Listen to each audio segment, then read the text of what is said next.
Setelah merampok uang senilai Rp591 juta milik salah satu nasabah bank, satu tersangka komplotan rampok yang terjadi di SPBU Lubuk Batang, Kabupaten Oku, diringkus polisi dari Subdit 3 Jatan Ras Polda Sumsel. Tersangka Erwin alias Raden juga tercatat merupakan penjahat kambuhan kasus serupa dan pembunuhan.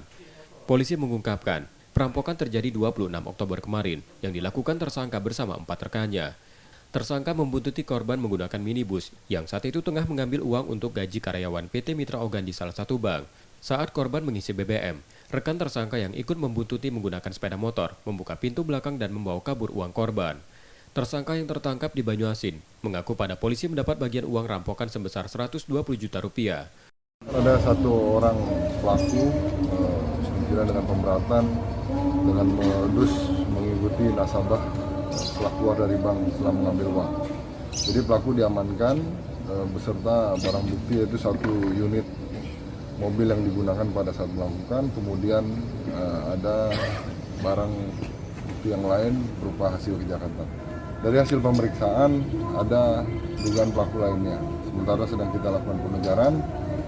Jadi diharapkan untuk pelaku lainnya yang sudah teridentifikasi untuk menyerahkan diri. Bersama tersangka, polisi menyita satu minibus yang digunakan tersangka saat melakukan kejahatannya dan satu unit telepon genggam hasil kejahatan.